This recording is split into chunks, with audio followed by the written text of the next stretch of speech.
Now let's get started with the topic of the professional scepticism. ये बहुत important है आपके एग्जामिनेशन के लिए। तो प्रोफेशनल स्केप्टिसिज्म क्या होता है? इसमें लिखा है कि professional scepticism refers to the attitude that includes questioning mind, being alert to the condition which may require indicate possible misstatement due to error or the fraud and a critical assessment of the audit evidence। तो यानी कि मेरे को professional scepticism की definition लिखनी होगी examination में, but I will write professional skepticism refers to an attitude। Attitude कैसा? एटीट्यूड ऐसा जिससे माइंड में बहुत सारे क्वेश्चंस आए। Attitude of the questioning mind. अगर एक एटीट्यूड मैंने ऐसा बना लिया जिसकी वजह से I am getting my questioning mind, तो इससे क्या होगा? अगर किसी भी तरीके का कोई भी फ्रॉड चल रहा होगा, एरर चल रहा होगा, तो उसके ऊपर I can bring the alert to the situations, I can bring the alert to the situations which में indicate the possible misstatement. Possible misstatement. और हमने मिस स्टेटमेंट की डेफिनेशन पढ़ा था कि मिस स्टेटमेंट की नहीं, मतलब ऑडिट की डेफिनेशन में आप कह सकते हैं, रीजनेबल एश्योरेंस में आप कह सकते हैं क्या? Misstatements whether due to fraud और एरर। अगर मुझे पता चलेगा कि मिस स्टेटमेंट है ड्यू टू द फ्रॉड और एरर, तो मुझे क्या करना पड़ेगा? ऑडिट एविडेंस का एक क्रिटिकल असेसमेंट करना पड़ेगा। ठीक है, मुझे ऑडिट के एविडेंस का जो भी मेरे को इकट्ठा होगा उसका एक क्रिटिकल असेसमेंट करना पड़ेगा, उसकी अच्छे से जांच पड़ताल करनी पड़ेगी to bring the professional scepticism. Scepticism होता है किसी भी चीज को अच्छे से, ठीक है, थोड़ा सा डिस्कनेक्ट हो गया था। देखो, प्रोफेशनल स्केप्टिसिज्म का मतलब क्या होगा? Professional scepticism refer to the attitude that includes a questioning mind, being alert to the conditions which may indicate the possible misstatement whether due to fraud or error। और इसके लिए क्या करना पड़ता है? क्रिटिकल असेसमेंट करना पड़ता है ऑफ द ऑडिट एविडेंस। ठीक है, तो प्रोफेशनल स्केप्टिसिज्म किसी भी चीज की जांच पड़ताल करने को कहते हैं, बहुत अच्छे से देखने को कहते हैं प्रोफेशनल स्केप्टिसिज्म। ठीक है, it signifies that auditor has to remain alert forever. The auditor's attitude should be of the questioning mind. बार बार, जैसे कि ना क्या होता है कि ऑडिटर क्या करता है? बहुत सारे तरीके के ना एविडेंसेस इकट्ठे करता है। तो एविडेंसेस इकट्ठे करता है तो उसको मैनेजमेंट से बात भी करनी पड़ती है। अब मैनेजमेंट से बात करनी है तो कहीं ना कहीं कुछ ना कुछ क्वेश्चनिंग माइंड होना पड़ेगा। कई बार तो क्या करता है? क्वेश्चनियर बनाते हैं, क्वेश्चनियर भी भिजवाता है auditor, right. Of challenging things in light of the available evidence, the auditor shall plan and perform an audit with the professional skepticism, recognizing the circumstances that may cause the financial statement to be materially misstated। That may cause the financial statement to be materially misstated। ठीक है, समझ में professional scepticism की definition. अच्छा, मान लो paper में आ गया what do you mean by the professional scepticism, आप क्या लिखोगे? चलो देखते हैं क्या लिखेंगे। ठीक है, तो देखो हम लिखेंगे प्रोफेशनल स्केप्टिसिज्म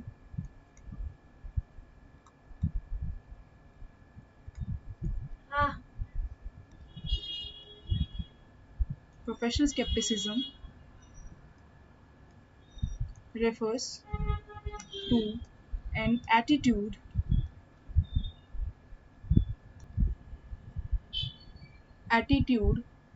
that includes, यहाँ से लिखना स्टार्ट करेंगे। दैट इंक्लूड्स क्या? एक हमने पढ़ा था, that includes the questioning mind, bring alert to the situations. ठीक है, ब्रिंग अलर्ट टू द situations or the conditions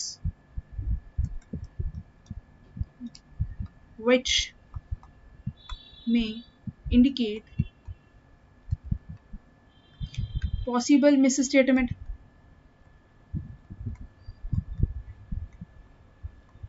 possible misstatement क्यों हो रही थी? आपको ध्यान आ रहा है? विच में indicate the possible miss statement, आप कह सकते हैं वेदर ड्यू टू फ्रॉड और error and the critical assessment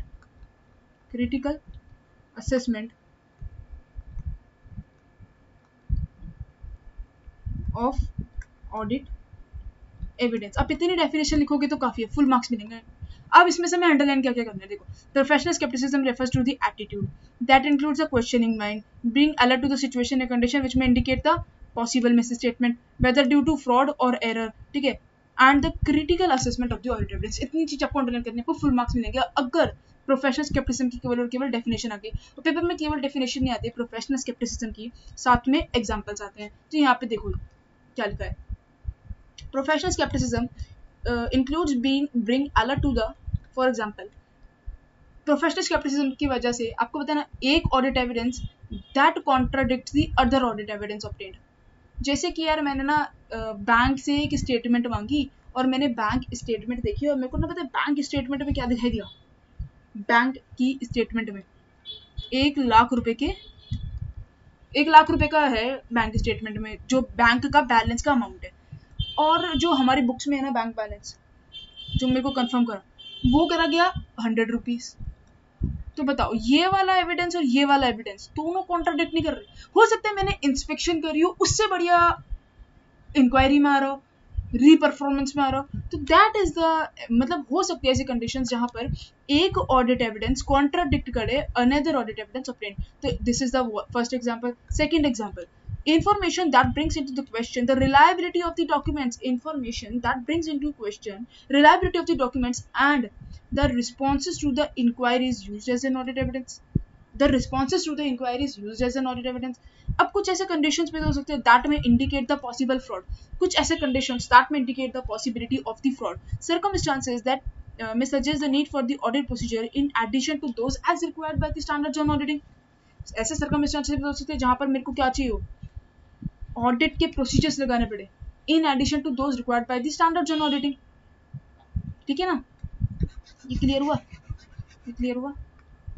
ठीक है, तो ये 4 एग्जांपल्स हैं, 1 2 3 4। आपको ये लिखना पड़ेगा, डेफिनेशन लिखनी पड़ेगी अगर प्रोफेशनल स्केप्टिसिज्म क्वेश्चन आता है, एंड इसके अलावा आपको तो लिखना पड़ेगा अगर आप एक प्रोफेशनल स्केप्टिसिज्म मेंटेन करते हो थ्रू आउट द ऑडिट तो इसकी वजह से ना किसी एक रिस्क रिड्यूस हो जाता है, रिड्यूसेस द रिस्क ऑफ, देखो, overlooking the unusual circumstances, overgeneralizing when drawing the conclusions, इतने बहुत, overgeneralizing when drawing the conclusions and using the inappropriate assumptions in determining the nature, timing and extent of the audit procedures and evaluating the results thereof। ये क्या ये 3 points किस चीज के लिए लिखने हमें यहाँ पे, जब प्रोफेशनल स्केप्टिसिज्म क्या रिड्यूस कर देता है, प्रोफेशनल स्केप्टिसिज्म से अनयूजुअल सर्कमस्टांसेस को ओवरलुक किया जा सकता है, over generalising when drawing the conclusions, using the inappropriate. अच्छा आप बताओ मुझे बताओ क्या इनएप्रोप्रिएट assumptions का रिस्क कम नहीं हो जाएगा? अब एप्रोप्रिएट assumptions आने लग जाएंगे क्योंकि I am using the professional scepticism, I am the questioning mind, I am having being the alert to the situations, to the conditions, जिसकी वजह से हो सकता है कि मिस स्टेटमेंट हो, misstatement due to error और फ्रॉड। क्रिटिकल असेसमेंट करेंगे, तह तक जाएंगे, ऑडिट एविडेंस की तह तक जाएंगे, क्रिटिकल असेसमेंट करेंगे। ठीक है, ठीक है, और क्या करना पड़ेगा, हमें एडिशनल ऑडिट प्रोसीजर करना पड़ेगा। हाँ, एडिशनल ऑडिट प्रोसीजर तो करना पड़ेगा। ठीक है, ठीक है, ठीक है, हाँ जी, ठीक है। अब देखो और क्या लिखेंगे हम, जैसे कि ये तो एक डेफिनेशन होगी, टोटल 5 मार्क्स में क्वेश्चन आएगा तो एक आपको पूरी डेफिनेशन लिखनी पड़ेगी, इसके अलावा नीचे लिख देना है ना आप क्या लिखोगे। देखो एग्जांपल्स लिख देना किसके, प्रोफेशनल स्केप्टिसिज्म के, प्रोफेशनल स्केप्टिसिज्म के एग्जांपल्स। एग्जांपल्स क्या होंगे, जैसे कि एक तो आपको याद ही हो गया होगा, ऑडिट एविडेंस जो कि कॉन्ट्राडिक्ट कर रहा था, आपको ध्यान है, कॉन्ट्राडिक्ट अनदर ऑडिट एविडेंस, ये आपको याद हो गया होगा, अनदर ऑडिट एविडेंस, एक ये पॉइंट याद हो गया आपको। ठीक है, सेकंड पॉइंट क्या लिखोगे, सेकंड पॉइंट क्या लिखोगे, जैसे brings into question, professional scepticism की वजह से ही तो मेरे क्वेश्चन आया, क्या, reliability of the audit evidence, reliability of the audit evidence brings into question the reliability of the audit evidence। और बताओ, हो सकता है कुछ ऐसी conditions that may indicate the conditions that may indicate the possibility of the fraud, indicate the possibility of fraud। हाँ, fraud भी तो हो सकता है, और मान लो मुझे पता चल गया कि फ्रॉड है, अब क्या करेंगे, ये एडिशनल बात है तो एडिशनल ऑडिट के प्रोसीजर्स करेंगे, ये बात तो पक्की पक्की है, ये बात तो पक्की पक्की है। एंड कुछ ऐसे सर्कमस्टांसेस होंगे, कुछ ऐसे सर्कमस्टांसेस होंगे that suggest the need for the additional audit procedure. ये लिख दोगे आप, need for the additional audit, और ज्यादा ऑडिट प्रोसीजर करने पड़ेंगे इस required by the standards on auditing. याद रहे तो लिखो, नहीं याद रहे तो उतना लिखो, जितना याद है उतना तो लिखेंगे मैं एटलीस्ट। ठीक है, फिर नीचे हम लिखेंगे maintaining the professional scepticism, maintaining the professional scepticism.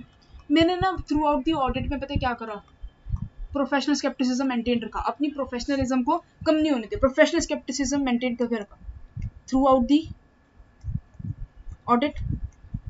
इसकी वजह से क्या हो गया, रिड्यूसेस, कॉमन लगाएंगे, लिखेंगे रिड्यूसेस द रिस्क ऑफ, बताओ किन किन बातों का जो रिड्यूस था वो रिड्यूस हो गया था, 3 बातों का। एक था over generalising unusual circumstances, over generalising unusual circumstances, मैंने ठीक लिखा ना, आप बताओ मुझे। नहीं, कभी भी आप ओवर जनरलाइज अनयूजुअल सर्कमस्टेंसेस करोगे या फिर ओवर जनरलाइजिंग करोगे व्हेन ड्राइंग कंक्लूजन्स। और कंक्लूजन हम कब ड्रॉ करते हैं, बताओ कब ड्रॉ करते हैं, जब हम ऑडिट के ऑब्जर्वेशन करते हैं, जब हम ऑडिट को देखते हैं फ्रॉम ऑडिट ऑब्जर्वेशन, उस पे ओवर जनरलाइजिंग ये रिड्यूस कर देगा ये वाला रिस्क, ठीक है। और ओवरलुकिंग अनयूजुअल सर्कमस्टेंसेस, ये तो भूल ही गए थे, ओवरलुकिंग अनयूजुअल सर्कमस्टेंसेस, ठीक है। और एक और पॉइंट रह गया वो इनएप्रोप्रिएट ओपिनियन वाला था ना, यानी कि यूजिंग इनएप्रोप्रिएट ऑडिट ओपिनियन। अब नहीं यूज करेंगे भाई इनएप्रोप्रिएट ऑडिट ओपिनियन, क्यों, we are maintaining the professional scepticism ना। Inappropriate audit opinion,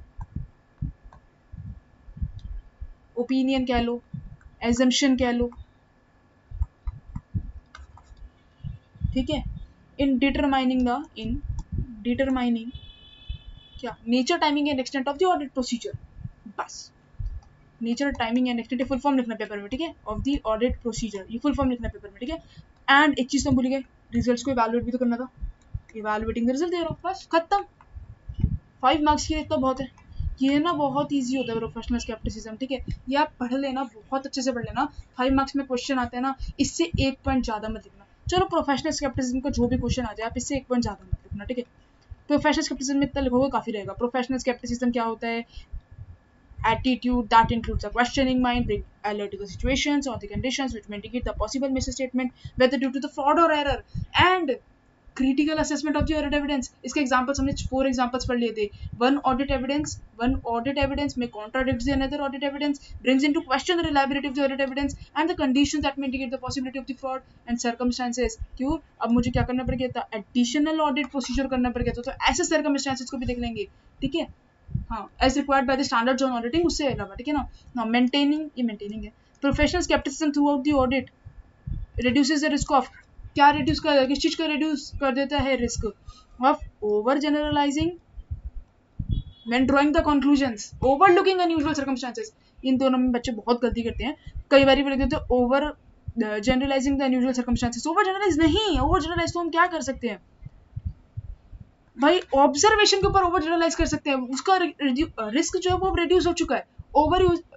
overlooking unusual circumstances, जो सर्कमस्टेंसेस अनयूजुअल है उस पर ओवरलुकिंग का रिस्क कम हो सकता है, या फिर इनएप्रोप्रिएट ऑडिट ओपिनियन या फिर एजम्पशन को यूज कर लिया determining the nature, timing and extent of the audit का प्रोसीजर। समझ में आया, वेल एंड गुड है, इतना काफी है यार, इससे ज्यादा क्या पढ़ोगे, स्केप्टिसिज्म में काफी है, ठीक है। Thank you very much.